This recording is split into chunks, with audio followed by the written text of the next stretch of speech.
Matthew, the 11th chapter. When John heard in prison what the Messiah was doing, he sent word by his disciples and said to him, "Are you the one who is to come, or are we to wait for another?" Jesus answered them, "Go and tell John what you see and hear.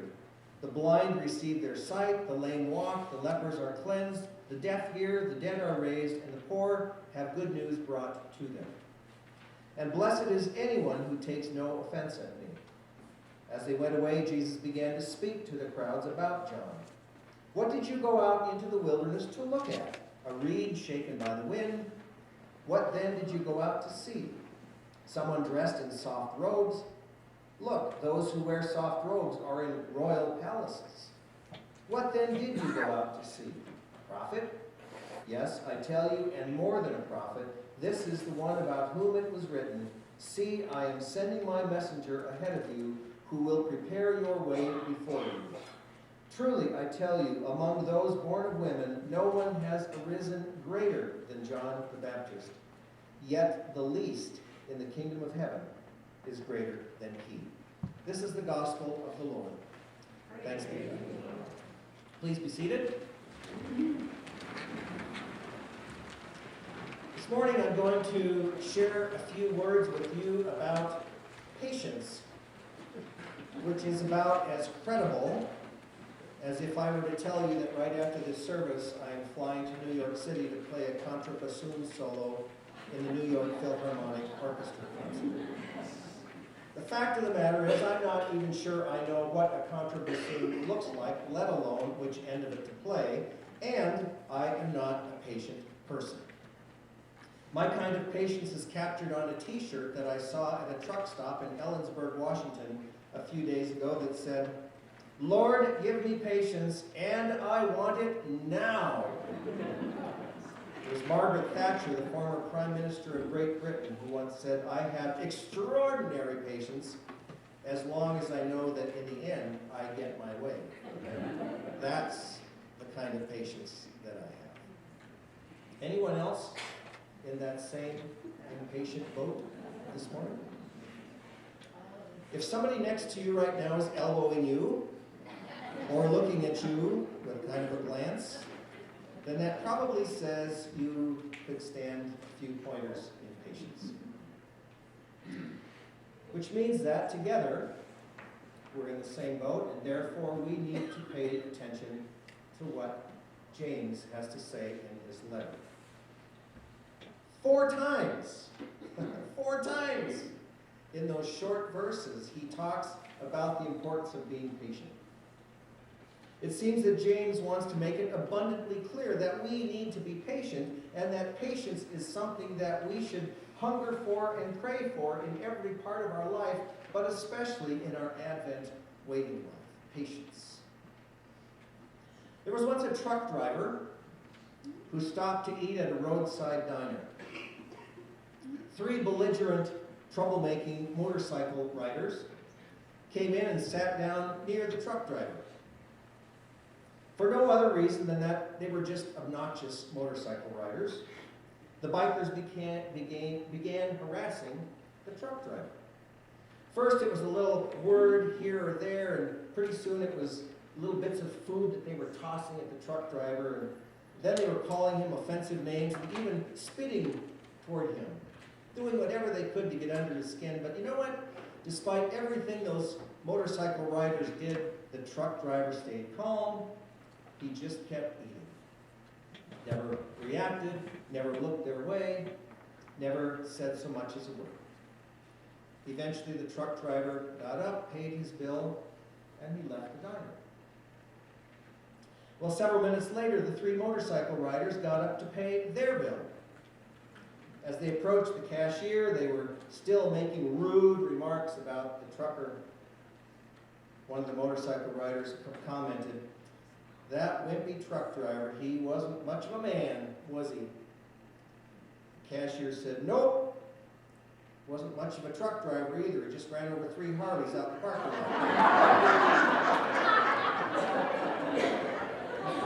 So I ask you this morning, how is your driving? In other words, how is your patience? Is it like the trucker? That when something or somebody gets under your skin, you pretend to be patient before ultimately exploding? Or do you immediately just bypass the pretending part? You immediately get impatient when life isn't sailing along as smoothly as you'd like? When something challenging or devastating happens, would you say that others would say about you that you are an extraordinarily patient person? The Greek word for patience is macrothumias, which, like a lot of Greek words, consists of two parts. The word macro is, we often use that word in the English language, it means long. The Greek word thumios is one of the words, one of the many Greek words for suffering, but it can also mean specifically temper. So in other words, the New Testament word that James uses when he writes, be patient, literally means to be long-tempered. Now I know a lot of people who are short-tempered, but today we're challenged to be long-tempered. So what does that mean? It certainly doesn't mean that we're supposed to pretend to be patient, although I suppose that's better than not being patient at all. But rather it actually means nurturing the quality of patience in your heart and soul so that patience becomes a natural response, not a fabricated response, but a natural response to something that happens in your life. The letter of James was written at a time when the early church was going through a difficult time. They were being split by impatient people. For many years, church leaders had taught with great enthusiasm and confidence that Jesus was going to return very soon. But the years went on and on and on and on, and Jesus hadn't returned. So the impatient ones started being impatient. And they were spreading the word that the church was just a sham. Jesus isn't going to return. He never was going to return. Never is going to return. If it was the case that he was going to return, he would have returned by now. And so the church was being split. In response, James wrote a long sermon. And part of that sermon was the short reading that we read for our scripture reading this morning. He talks about the importance of being long-tempered rather than short-tempered, about having a long point of view rather than a short point of view. His point was, it is that the Lord is coming, but the Lord will come in his own good time. In the meantime, keep waiting. Be patient. And that continues to be the message of Advent today and of our life and of our faith. Jesus will return. Jesus will return. So make sure you're ready. But it's hard to be ready, isn't it? It's like the child who decorates and decorates and decorates a house for Christmas. And then every single day, several times a day, the child says, is it Christmas yet? Is it Christmas yet? Is it Christmas yet? And the parents, day after day, several times a day, say, not yet. You have to be patient. Which for little children is about as realistic as me going and playing a contrabassoon solo in the New York Philharmonic. It's hard to be patient, to keep trusting, to keep watching and watching and waiting when your expectations for God to do something in your life are very high, but it just doesn't seem to happen. So you say, where's God? Where are you, God? There's a certain kind of bamboo tree in China that grows in an absolutely amazing way. The first year, the seed of this bamboo tree is planted and it's watered and it's fertilized, but absolutely no growth happens. For an entire year, nothing. No shoot, no change, nothing. The second year, the seed is faithfully watered again and fertilized again, but still nothing happens. The same thing happens a third year and a fourth year. No growth, no change, no nothing. And if you didn't know better, if you weren't a patient person, you would say that the seed was a dud, that no good will ever come out of that seed. But then sometime during the fifth year, something absolutely stunning happens. in the space of 40 days. Out of that little seed that showed no change for 4+ years, in the space of 40 days, suddenly this tree grows to be 90 feet tall. Now think about that. 90 feet of growth in 40 days after more than 40 years of nothing. So here's my question. Did the bamboo tree grow 90 feet in 40 days? Or did the tree grow 90 feet in 5 years? Botanists will tell us that without everything that happened in those first 4 years, the tree wouldn't have grown at all. Have you ever stopped to think then that God might be working in your life in a similar way? Just maybe you are still in that watering and fertilizing stage where it's hard to see any growth, any change, anything new, anything whatsoever. God, where are you? But don't let that fool you into thinking that God is doing nothing. That's what James meant when he said, be patient, just as the farmer waits for the precious crop from the earth. I had a farmer in my church one time when we read that verse in church, and after the church service, he came up to me and said, you know, Pastor, we farmers know more about patience than you preachers ever will. And you know what? He's right. This pastor, me, at least readily confesses to not even being close to being an expert on patience. And yet, even so, I'm going to take the risk this morning of offering 3 suggestions that I hope will help you become a more patient person. Number 1.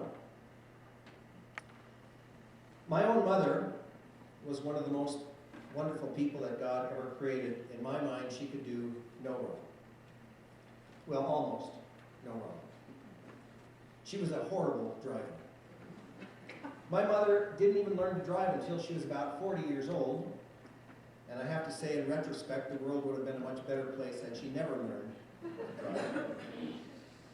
40 miles an hour on the freeway.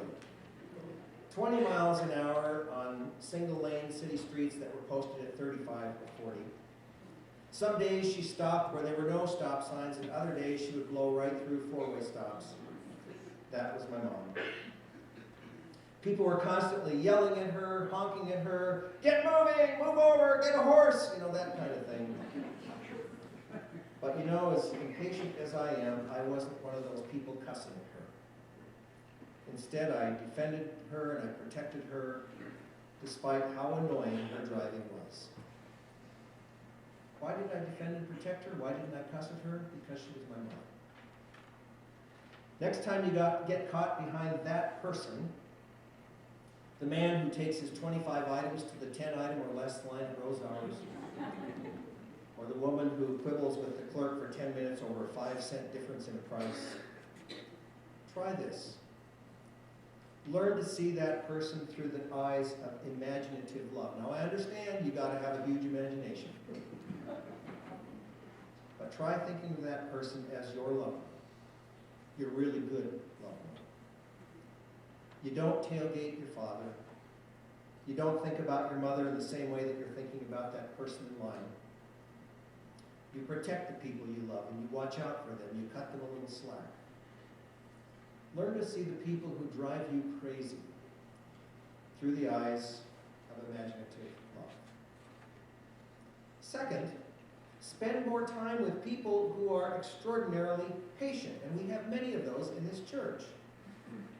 When you identify that person, decide that you're going to get to be their apprentice. Start learning some lessons from them about macrothumia, about long suffering, long patience. Watch that person and listen to them and study them and observe how they handle difficult situations, and then say, you know what, I'm going to try to copy what they do. I'm going to try it. Practice it in days ahead. And finally, try this. Take a minute to think how incredibly patient God has been with you. Think about how many times you must have gotten on God's nerves. How many times you've confessed the same old sins, the same lousy behaviors, the same stupid mistakes. Has God ever given up on you or lost patience with you? Not once. How about giving that same gift to someone else? As I said, I'm not the best person to be teaching anyone on the subject of patience, but I do know this. Jesus Christ has promised to return someday.